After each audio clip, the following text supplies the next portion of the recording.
So, welcome to another session on the course Integral Transforms and their applications. So, this is the fourth week. So, today we will be continuing with the applications of Laplace transform. So, I will be going through some demo problems and show how to solve them, which will be helpful for you to solve the assignment problems, also understand the concepts better. So, we'll begin with the first problem.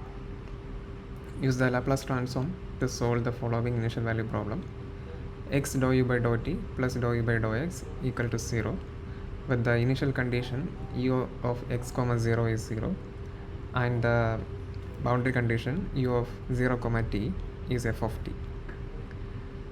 So so we had to use so this is basically a partial differential equation that we are trying to solve here, and is linear and one dimensional. So one dimension in time and one dimension in the space. So we have to use Laplace transform um, to solve this problem. So you can try solving this. So I have given 4 options here. So you can try solving this, and I'll wait for some time and then I'll show how to solve this. So if you found the answer, you can tell either you can type in the chat window or you can unmute yourself and tell which is the answer.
So let me show how to do this.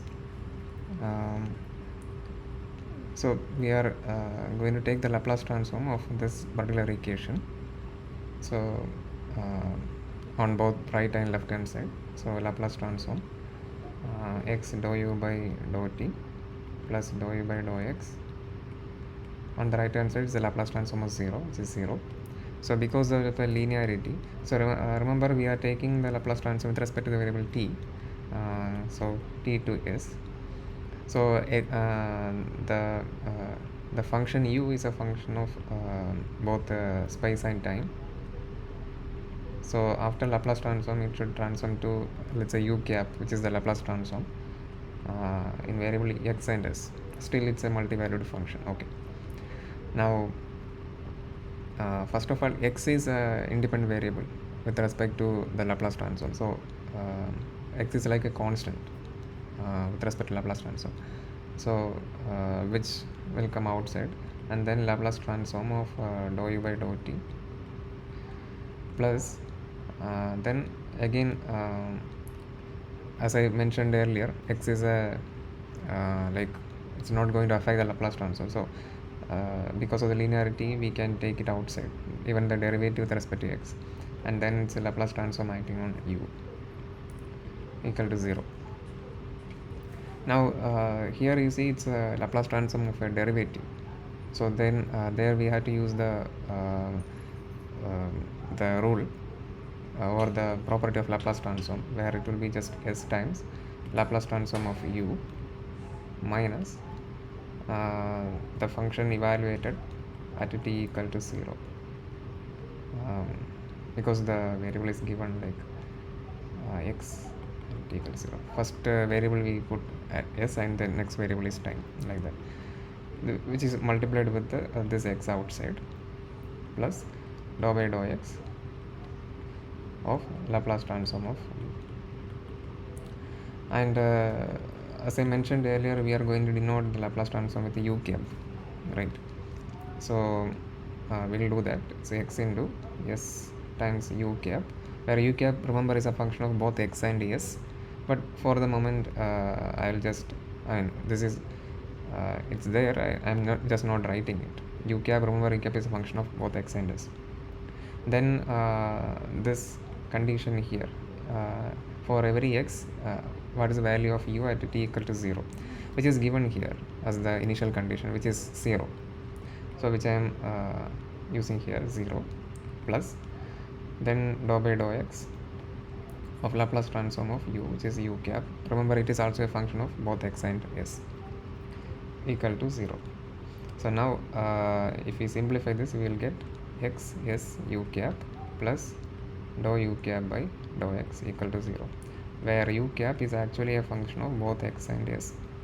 Okay, so if you see here, actually our equation was a partial differential equation, this one.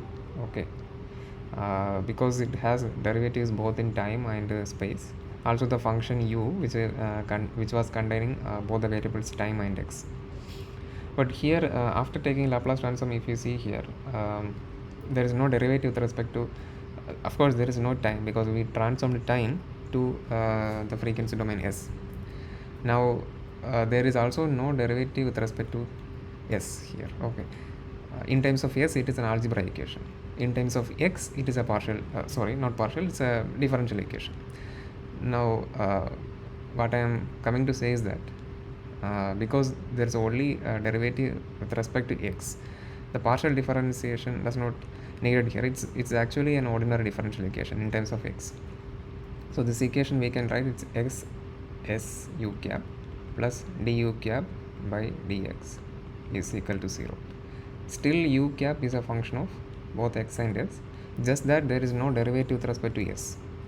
Only the variable x is getting differentiated, or the differentiation is taken with respect to x only. So that's why it's an ordinary differential equation in the variable x. Now we can just simplify this, like du cap by dx, bringing these terms on the right hand side, minus x s u cap.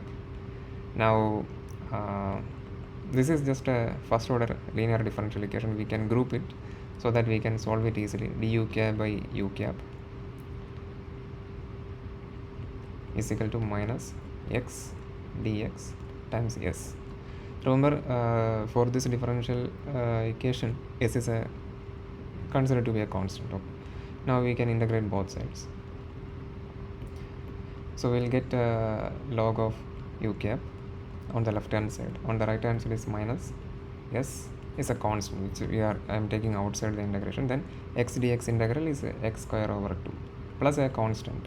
Now see, the constant here came out after the integration of x, right? So that means constant is not a function of x, but it can be a function of s in general, because then there is another variable, because you know u cap is actually a function of both x and s. So we are integrating with respect to x. That means the constant is independent of x, but it can be function of the other variable s. Let's say this is equation 1.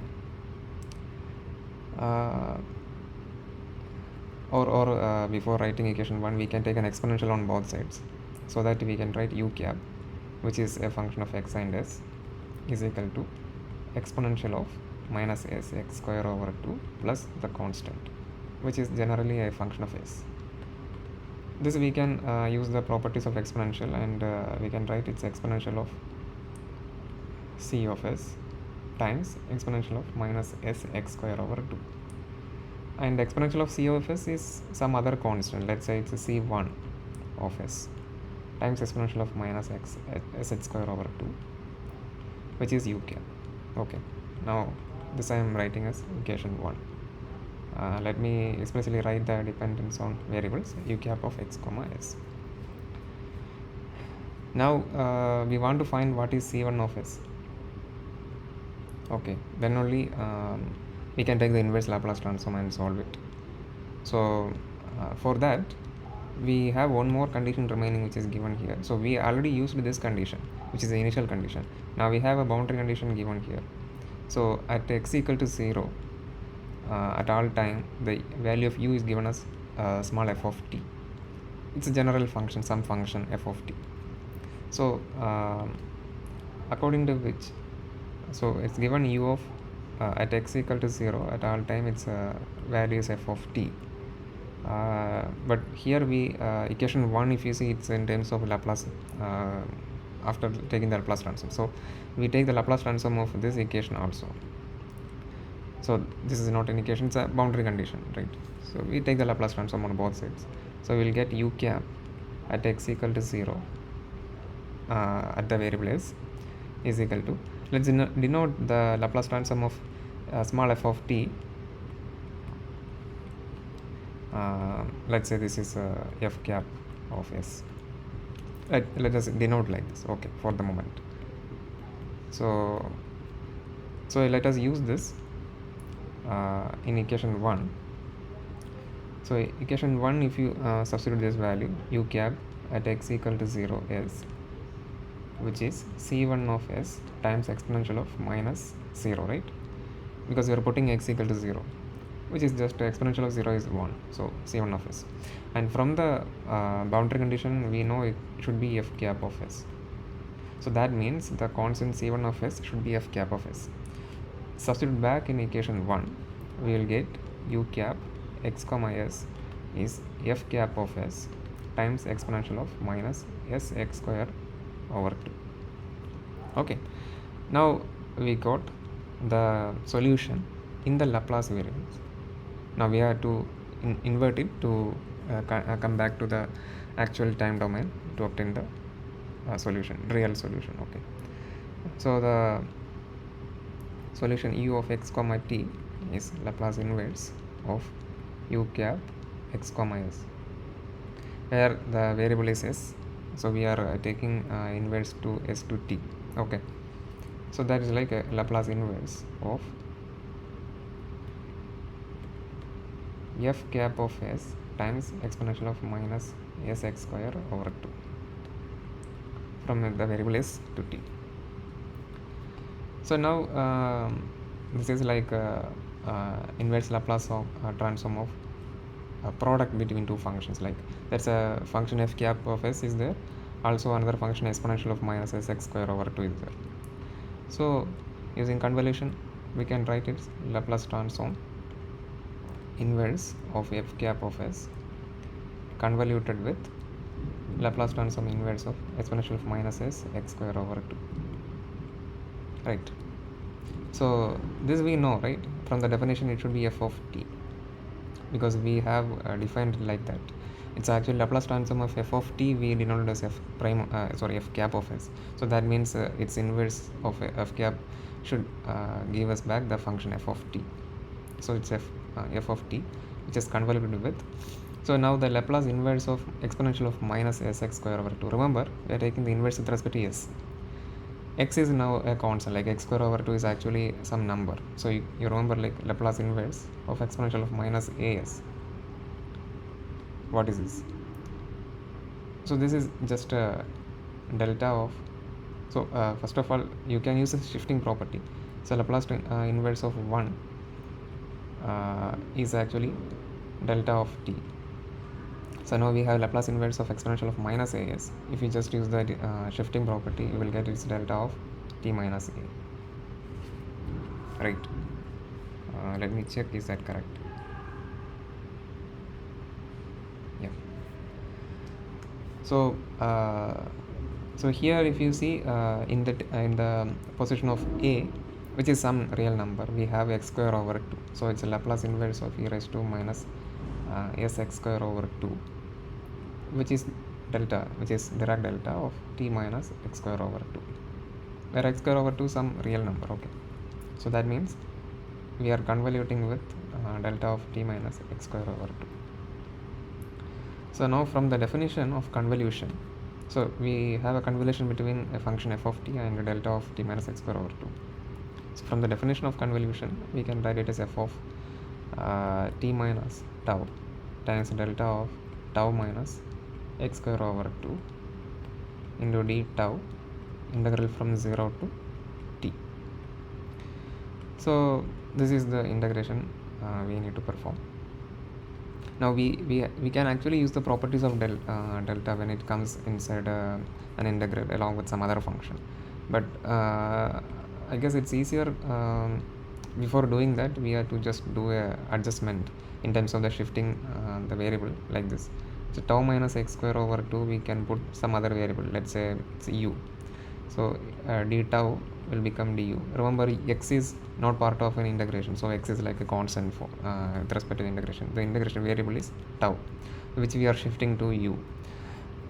So why I do that, I will show in a moment. So here now the function t minus tau, where tau, if you see here from here, tau is actually u plus x square over 2. So it's t minus tau I can write as u plus h square over 2. So with the minus sign, so we can write like this. Okay. Then delta of tau minus x square over 2, I will write as delta of u. Then d tau is a du. Now the limit of the integration now changed. For u it is going from so because tau was going from 0 to t, u will go from now from this rule, it's minus x square over 2 to t minus x square over 2. Okay, so why I did this, I will show in a moment. So now if you see here, so we are going to use the properties of delta function when it comes at an integral. Let's say we have general function here, let's say a function f of t, or let's say f of u times delta of u integrating 0 minus to 0 plus. Its value should be equal to f of 0. So it's like we have some function here, some function, we are multiplying the delta of u and we are integrating. So delta is a Dirac delta function which have a 0 value everywhere else, but at 0 its value is singular. So we are integrating this combination or product across the that singularity 0 minus to 0 plus. Like we had to include 0 minus to 0 plus, like the delta function. If you draw something like this as an approximation, we are integrating from 0 minus to 0 plus, so that the singularity is actually included in this integral. So I have drawn an approximation. So actually the delta function something like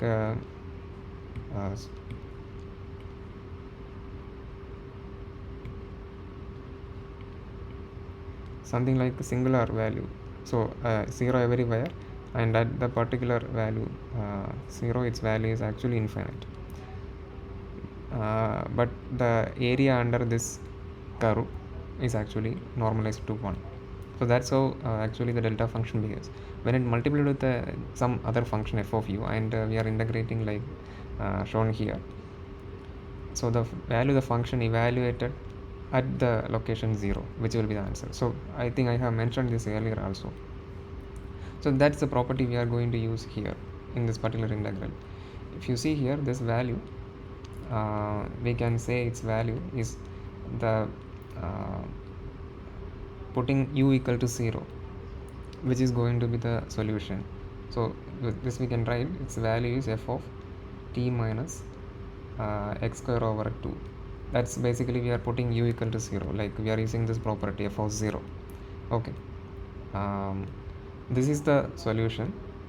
If we say that minus x square over 2 is something lesser than 0, and t minus x square over 2 is something greater than 0, like we are saying this limit of integration is actually taking place from somewhere below 0 to somewhere after 0.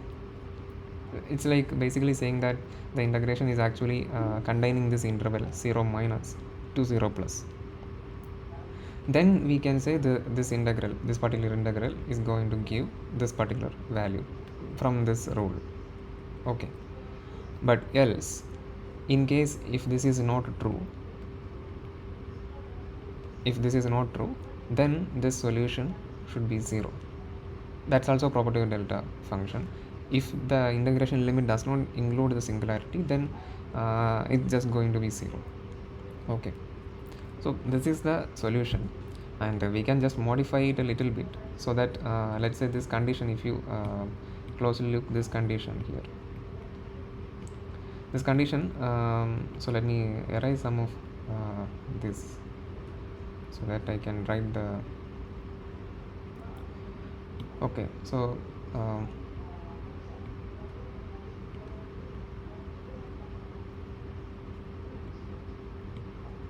yeah, so if you see this condition, it's minus x square over 2 less than 0 less than t minus x square over 2.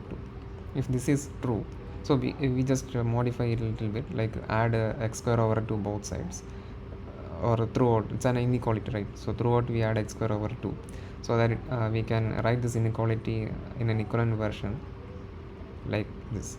Okay, so remember that x is a real number and x square is positive. Also t is time, which is also positive, should be, from causality principles. So the first inequality will be always satisfied, 0 less than x square over 2.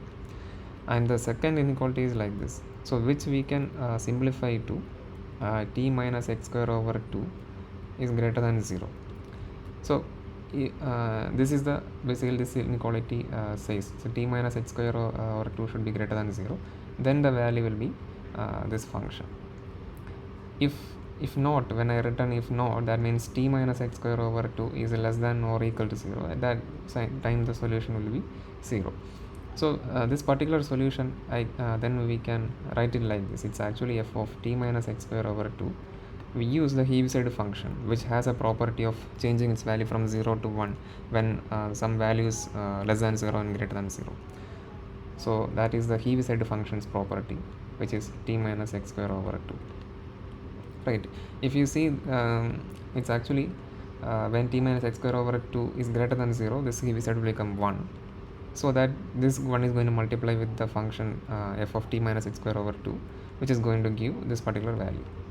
But inside, if it is wrong, well, t minus x square over 2 was less than 0, then the Heaviside function will become 0, which is going to multiply with the function value at t minus x square over 2, which is in result is going to give 0 here. So finally we can say the solution is actually this. Okay, so you see here the option A. Option A is the solution. Any doubt in this? Is it clear, or do I need to explain again? Okay, sir, no doubt. Okay, good. So we will move to next question. So find the solution to the system of equations x double dot minus x plus 5y dot equal to t, y double dot minus 4y minus 2x dot equal to minus 2. So these are two coupled second order differential equations, linear.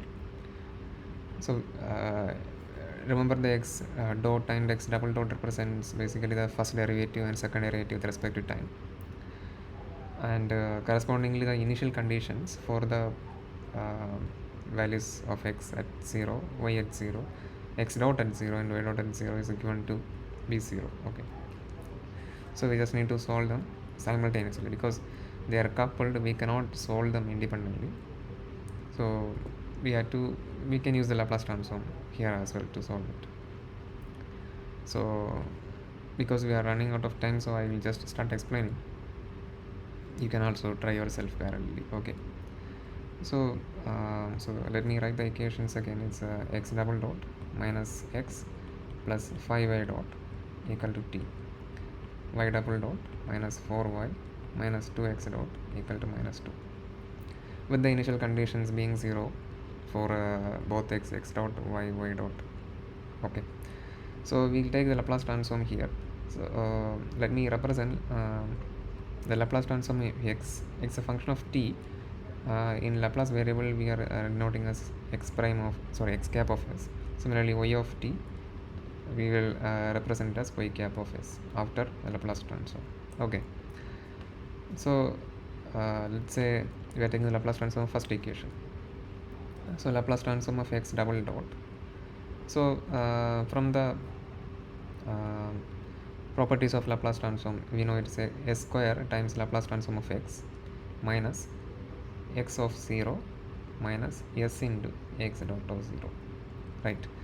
And here remember it's given that x of 0 and x dot of 0 everything is 0, so that means this is 0, this is 0, so it's just s square times x cap of s.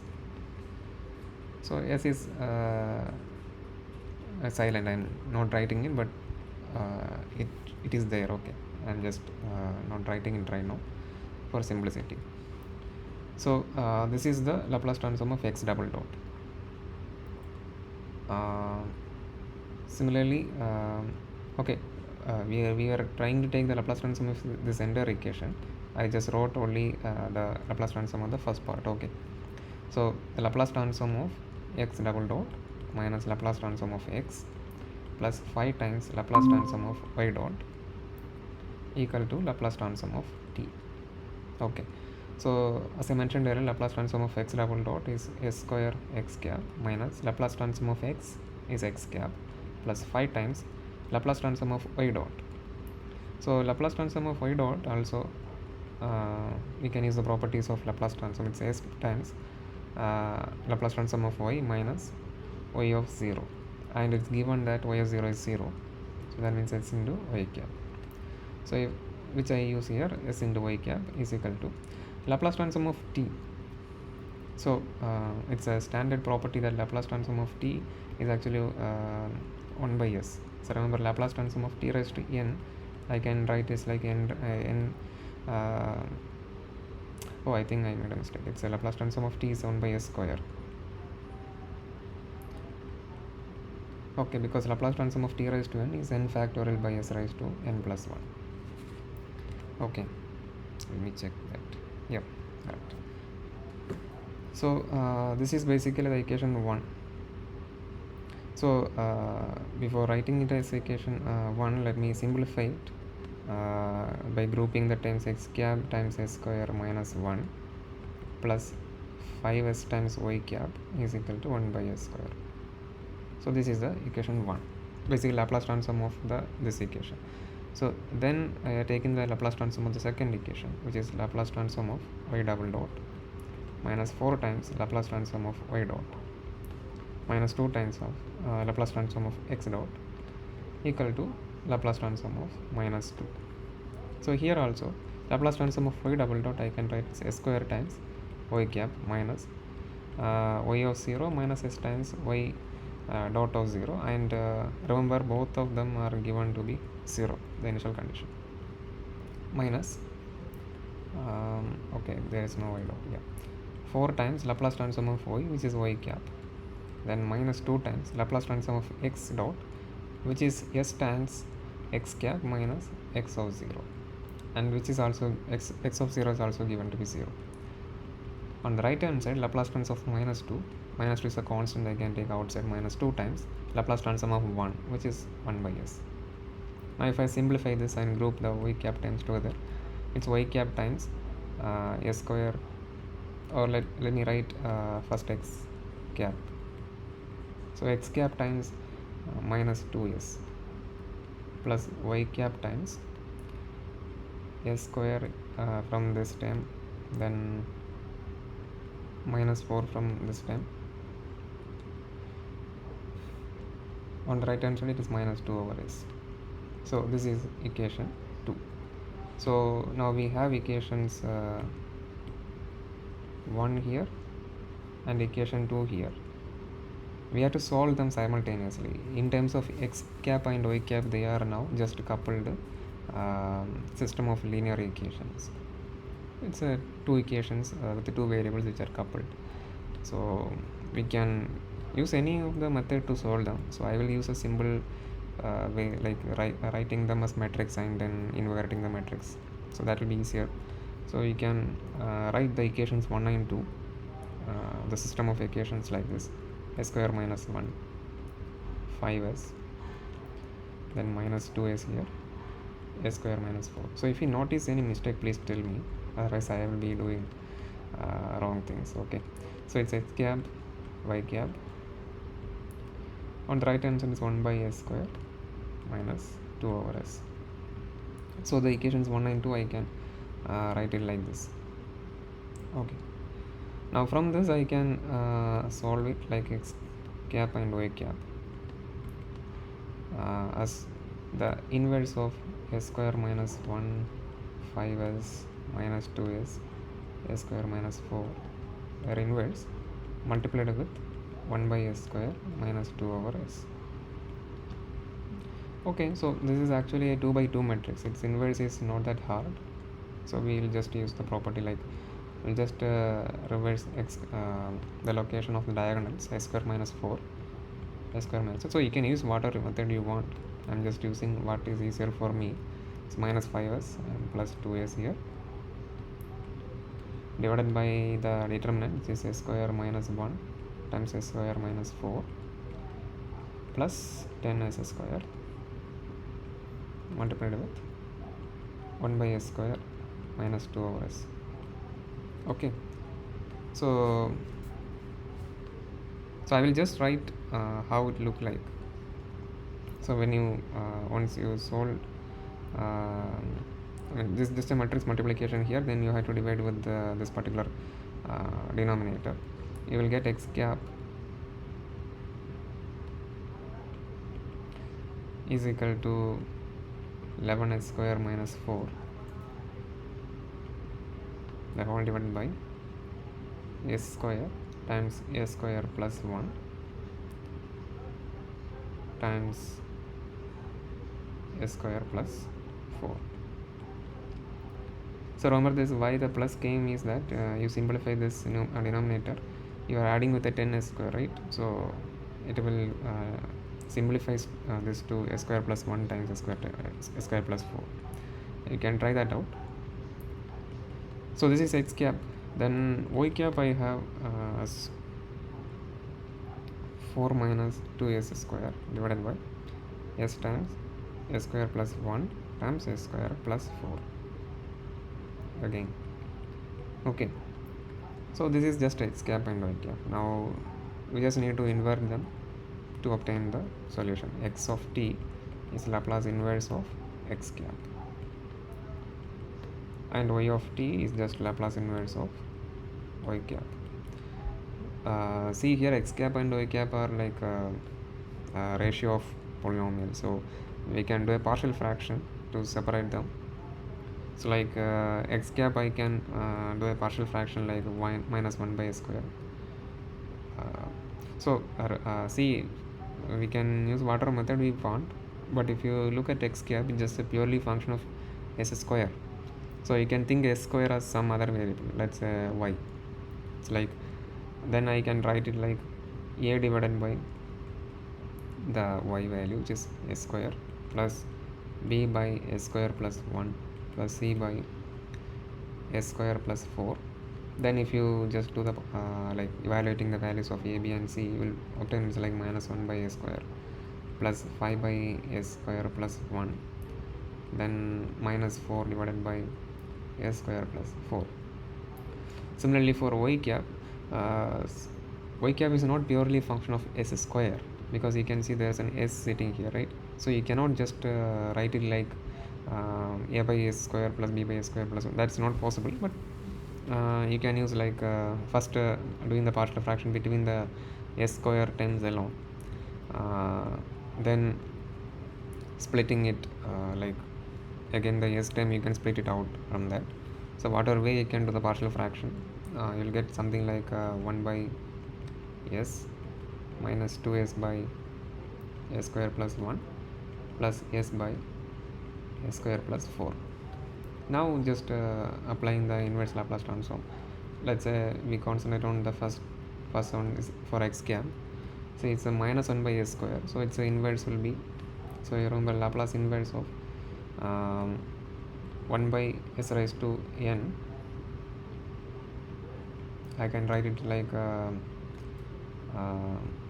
t raised to n minus 1 by n minus 1 factorial, right? So it's like minus t is a inverse Laplace transform of minus 1 by s square. then 5 times Laplace inverse of a by a square plus a square, which is just sine 80, right? So that we are going to use here Laplace inverse of 1 by s square plus 1. So see, this is actually 5, okay, the numerator. So it's 5 times 1 by s square plus 1, so it's just sine of 1t. Then minus 4 by s square plus 4, I can write it like 2 times 2 divided by 2 square. So it's like minus 2 times, then 2 divided by a square plus a square, like where 2 is the a value, okay. So a divided by a square plus a square, where a is equal to 2. So that is like sine of 2t is a solution. So we got x of t. Similarly, y of t, if you invert this one, like Laplace inverse of 1 by s, this is 1 minus 2 times Laplace inverse of 8 s divided by a square plus a square, which is cos of 80, okay. So we are going to use that here, s divided by a square plus 1 square, which is cos of 1t,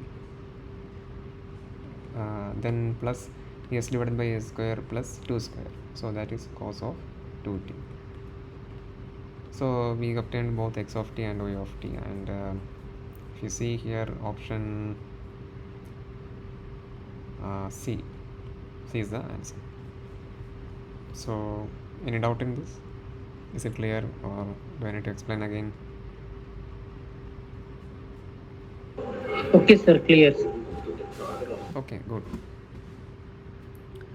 So then we'll move to the next question.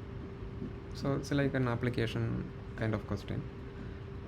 The motion of an electron of charge E of mass m in a static electric field vector is given with components E00 along x, y and z directions, and the static magnetic field H of component 00H is given by the vector equation mr double dot, where r is a position vector, okay, of that electron, m is the mass of the electron as mentioned earlier. So mr double dot equal to minus e, where small is the charge of the electron, capital is the electric field. So remember, this r is a vector and this capital E is a vector. The vector is given here, and minus e by c, where c is the speed of light in vacuum. Then again r dot, which is a vector position, so derivative of the position vector, basically going to give the velocity vector, cross with the vector h, which is also given here with the component 00H, okay.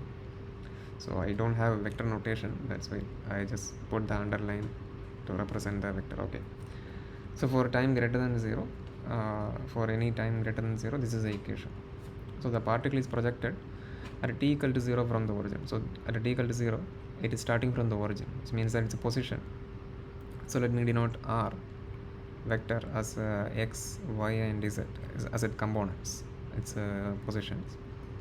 Then its initial position is given, which is origin, like its initial position is 0, 0, 0, okay, and with the initial velocity being u, v and w. So that is x dot of 0 is u, y dot of 0 is v, and z dot of 0 is w, okay. Now the question is that find the y component of the displacement at any time, y of t equal to what? That's the question. So options are given with extra numbers, like alpha is appearing here and omega is appearing here, so they are defined here, okay. These are the values, so we just need to solve them. So it's like some kind of application level question, but just we use the Laplace transform to solve it. So some initial thing that we need to adjust the equation, or write the full equation. So it's actually, the equation is written in a crisp manner using the vector notation here. Just expand it, then solve it to obtain the y of t. That's our objective. So anyway, let me start, because we are running out of time. I'll just start it. So it's the equation is given m r double dot, remember r is a vector, is equal to minus e, the electric field vector, minus e by c r vector dot, which is crossing with the vector h. Okay, so this I can write as I mentioned earlier, r is equal to x, y, z in component form. So I can write it as x double dot, y double dot, z double dot. The vector is equal to minus e times the electric field vector, which is given here, which is e 0 0. Let's say e is the component, then along x direction, y direction its value is 0, and z direction its value is 0. Then again minus e by c, then cross product between two vectors, which is x dot, y dot, z dot, that's r dot vector, which is crossing with the another vector, which is h vector, the magnetic field intensity, which is given by 0 0 h as a component form, 0 0 h. So this this cross product we can use a simple way like I cap, j cap, k cap. So we are taking the cross product between two vectors, which whose components are specified like this. So in the x direction, its value will be just y dot h minus 0 times z dot. So I guess this is obvious for you guys, that's why I'm just going fast. If you don't understand this part, please stop me, I will explain this. Okay, so what we are doing is just taking this cross product and just expanding it using the determinant form. Okay, so it's minus j cap times x dot h minus 0 times z dot, then k cap times 0 times 0, which is 0. So that means the vector is just y dot h, then minus x dot h, then 0 in component form. So that means let me erase this. So this cross product, this particular cross product, okay, so this cross product I can simplify to this symbol vector here. So that's what I'm going to do now. I will just erase this part and let me write this as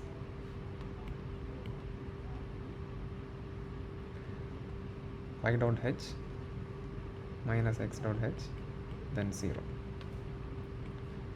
Okay, so now if I write the so this is the equation, but now in the component form, which is all the components are written but inside the vector. So we will just write each of the component equation. So let's say the first equation is in the x direction, so mx double dot equal to minus e times capital E minus e by c times y dot and h. Remember, small e, capital E, capital H, these are all constants. Small m, okay, just that then c is a constant. Okay, just that x, y are the functions of time. So this is the equation along the x direction. Similarly, the equation along the y direction, I can write my double dot is equal to, see the first component, from the first vector its value is 0, right, along the y direction. Then the second from the second vector we will get its e h by c times x dot. Now third equation is m z double dot in the z direction is equal to 0 minus 0, just 0. So finally these are the equations that we need to solve, but so this is like a second order differential equation but coupled, especially the x and y equations are coupled together. I think that's obvious for you guys. Like, see, the first equation contains both x double dot and y dot. Second equation contains y double dot and x dot. They are coupled together. But the third equation is independent, just contains z, and that's a trivial, we can solve it easily. It's just linear solution, it will be in time, z direction. But the question is asking for the y component of the displacement, so that means we need to find y of t. So that we need to find y of t, but so that means we have to solve the second equation, but it's not possible to solve second equation alone because it is coupled with the first equation also. We have to solve both of them simultaneously, like the previous problem. So our objective is solve mx double dot equal to minus by, okay, let me divide with m throughout, so that it's minus by mc times y dot. So this equation we have to solve along with another equation, which is the second equation, which also I am dividing throughout by m. I will get its by mc times x dot. So let's say this is equation 2 and this is equation 3. These 2 and 3 we have to solve simultaneously, like the earlier problem. So as you can see, by mc is defined as omega. So that means we can substitute this by mc as omega here. Similarly, by mc here also as omega. So omega is some number which is made up of m and c, which are some other constants. So I think omega has dimension of frequency, like 1 by time. Yeah. And we have some other constant, small e times capital E by m, which also you can put some beta or something. Later you have to use this alpha. Once you try to solve it, the alpha will appear. So equation 2 and 3 we have to solve. We can do the earlier method that we are using, like taking Laplace transform of equation 2, equation 3. So remember, the conditions are also given. X of 0 is given to be 0, y of 0 is also given to be 0, because it is said that it is starting with from the origin, right? So these are the two conditions, the initial positions, but the initial velocities are see, it's given to be u, v and w. So we have to use x dot of 0 to be some number u, and y dot of 0 to be some number v. So that's why this v is appearing in this number alpha here once you try to solve the equation. And I think I don't need to go detail through this, like it's similar to what we have done earlier. Just need to take the Laplace transform of the second equation here on both right and left hand side.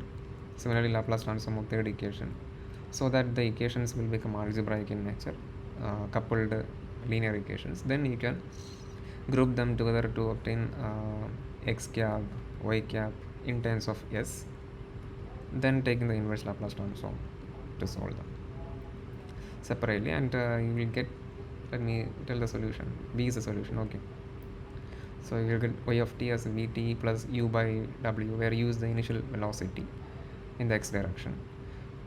It's not w, it's omega, sorry. U by omega times 1 minus cos omega t minus alpha by omega times omega t minus sin omega t. So which is the solution? You can try it out. Okay, any doubt in this until this? Any?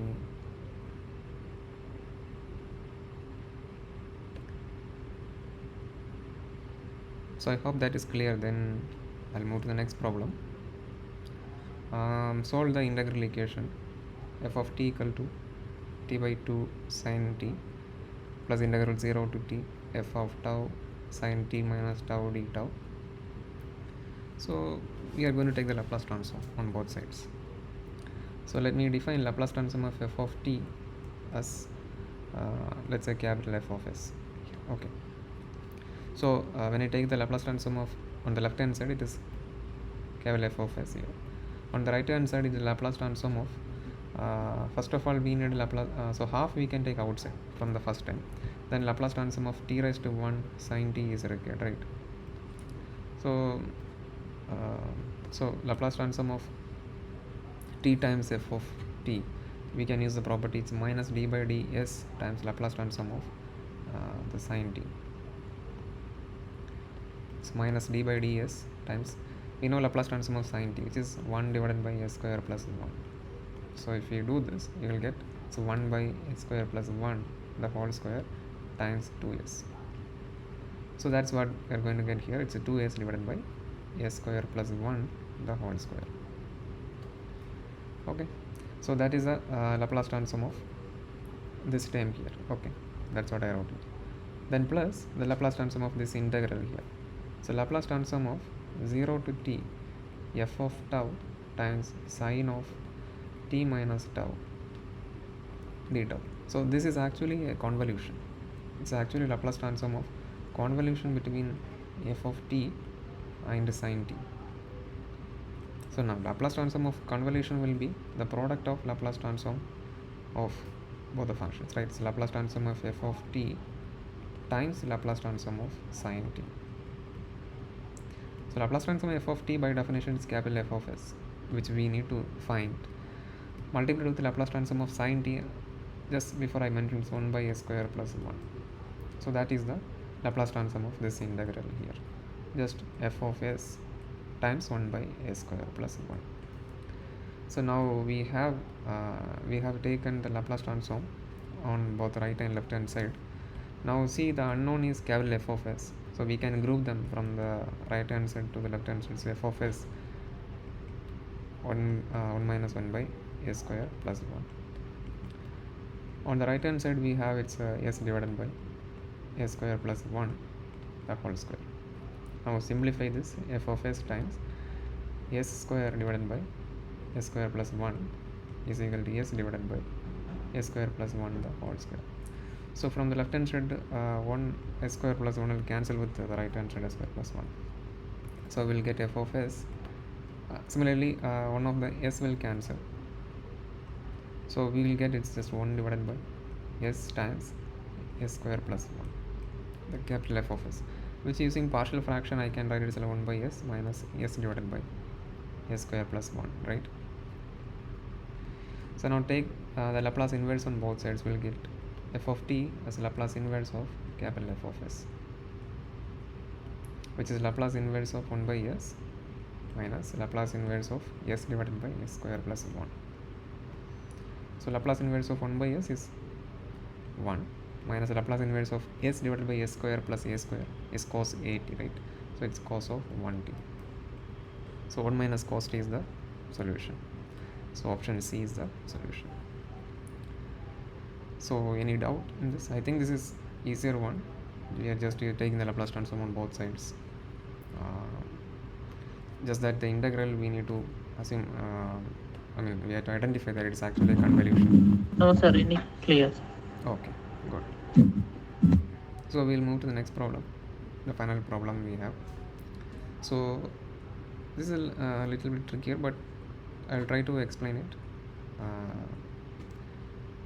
Okay, so solve the difference equation here. It's a un plus 2 minus 5 times un plus 1 plus 6 times un equal to 0. With the initial conditions are given like u0 equal to 1 and u1 equal to 4. It's actually a recurrence relation, that it's not actually a differential equation, it's a difference equation. So where un forms the sequence u0, u1, u2, u3, like that, un, like infinitely many times they form a sequence where it's given that u0 and u1 are 1, 4, but we don't know u2, u3 and all, but we can find them from this recurrence relation. So un plus 2, if you just rearrange it, you will get it as 5 times un plus 1 minus 6 times un. So if we just use this here, we can find what is u2. u2 is 5 times u1 minus 6 times u0. So 5 times u1 is given, which is 4, minus 6 times u0, which is 1. So it's a 20 minus 6, which is 14, I think. Okay. Similarly, u3 you can evaluate like 5 times u2 minus 6 times u1. Now you know what is u2, right? So 5 times 14 minus 6 times 4, it's a 70 minus 24, it's a 56 or 46 something. Yeah, so like that you can evaluate all these numbers, but we want a functional form for un, general form. So that's our objective. So it's something similar to like a Fibonacci series, like you are given with the two initial conditions. For Fibonacci sequence, the recurrence relation will be un plus 2 is equal to un plus 1 plus un, something like that, with u0 equal to 1 and u1 is also 1, like that it is given. So similar to that, we have here a recurrence relation, and we need to find a general solution form. So we may revisit this kind of problem later in some other kind of transforms like Z transform, but for the moment we have to use Laplace transform to solve it. So one of the method. So I think in the assignment also you have similar problem with the difference equation coupled with the differential equation. There also you can use the same properties, just that it won't be that simple like I am doing. You just need to do some modification. So for the moment I will explain how we can solve this particular problem. So let us define a generating function which generate a function from this particular sequence u0, u1, u2, etc. Let us consider g of s is a generating function which is created by this sequence in the variable s, like u0 by s plus u1 by s square plus u2 by s cube plus etc. up to infinite times generally. So we can write like use un divided by s raised to n plus 1, where n is sum from 0 to infinity. Let's call this function g of s. It's a definition, okay. So so because we want something look like a function, we don't want something like a sequence to use a Laplace transform. That's why we are creating a generating function g of s. Now if you see here from this expression, you can write g of s minus u0 by s, then multiplying with s, you will get this as u1 by s plus u2 by s square plus u3 by s cube plus etc. It's like you are writing un plus 1 by s raised to n plus 1, n equal to 0 to infinity, right? Similarly, again if you rearrange it in another fashion, g of s minus u0 by s minus u1 by s square, then multiply it with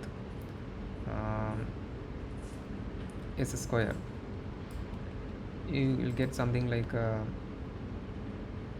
u2 by s plus u3 by s square plus u4 by s cube etc., which is something like sum n equal to 0 to infinity un plus 2 divided by s raised to n plus 1, where n is from 0 to infinity. So we are just going to use this expression along with the expression 1. So how we are going to use them is that, see this particular expression here, right? So un plus 2 minus 5 times un plus 1 plus 6 times un equal to 0.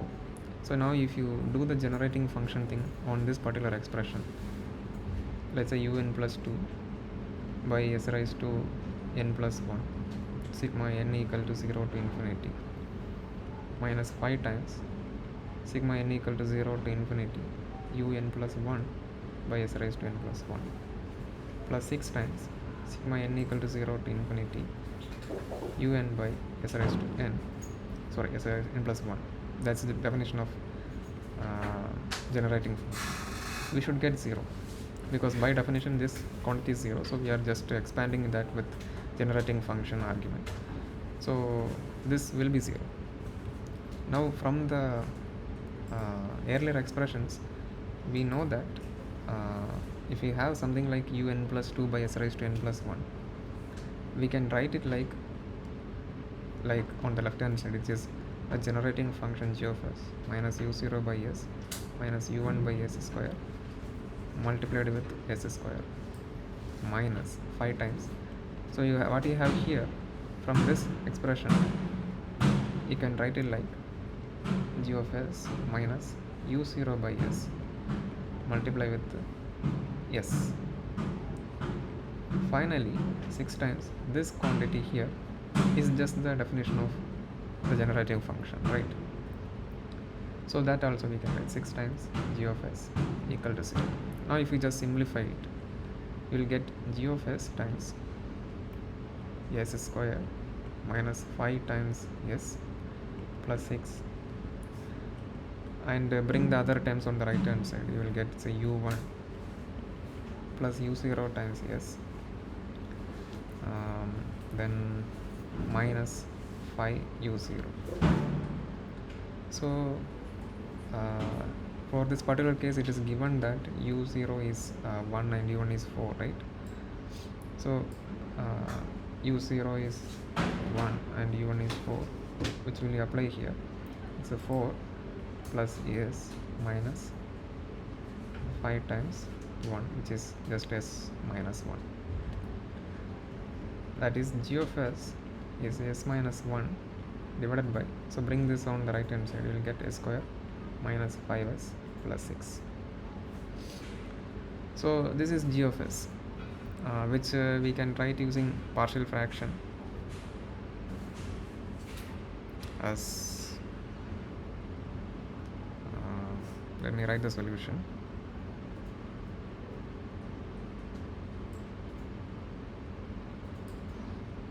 Yeah, so yeah, I think I missed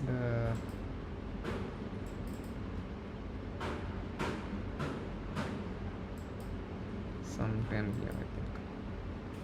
Okay, it's correct. Yeah. So it's s minus 1 by s square minus 5s plus 6. So this we can write using partial fraction as minus 2 over s minus 2, because the denominator is actually s minus 2 times s minus 3. So we can use the partial fraction to split it like minus 2 over s minus 2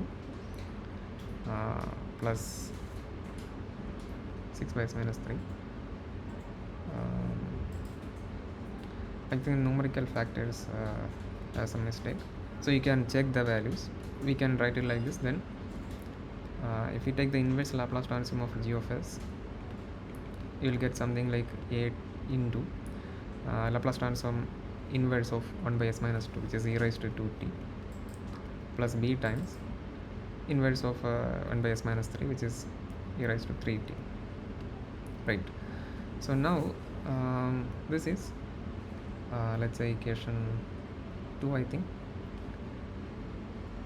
Also see, g of s we have defined as it's a generating function with the un divided by s raised to n plus 1. N is summing from 0 to infinity. So then now the Laplace inverse of g of s we can take from here also. It's Laplace inverse of un by s raised to n plus 1 is n equal to 0 to infinity. Un is a constant times Laplace inverse of 1 by s raised to n plus 1, which is t raised to n over n factorial, right? So this is equation 3, let's say. Now if we compare equation 2 with equation 3, so equation they should be equal, and equation 2 see, they are composed of exponentials alone. So I can also write it's see, because e raised to x is x raised to n by n factorial, sum from 0 to infinity, right? This I can use here, so that I can write exponential of 2t as 2t raised to n by n factorial, n equal to 0 to infinity. Similarly, the other quantity e raised to 3t, I can write it like n equal to 0 to infinity 3t the whole raised to n by n factorial, which is from 2, and from 3 this should be equal to sum of n equal to 0 to infinity un t raised to n by n factorial. Now from the left hand side I can group the terms together and bring everything inside the same bracket. It's actually t raised to n by n factorial, a times 2 raised to n plus b times 3 raised to n. On the right hand side we have n equal to 0 to infinity, it's a t raised to n by n factorial times un. Now if you compare the equation term by term, so we'll get un as a times 2 raised to n plus b times 3 raised to n, and the a and b values for a and b we will obtain from this partial fraction. And let me write the solution. You will obtain something like un is equal to minus 1 times 2 raised to n plus 2 times 3 raised to n. So yeah, that's how you solve this. Is this clear or any doubt? I know it was fast, but I think Yes, it is clear, sir. okay, good. So then we'll stop for today. We'll meet next week then, 3 to 4. Okay, thank you. Bye. Thank you, sir.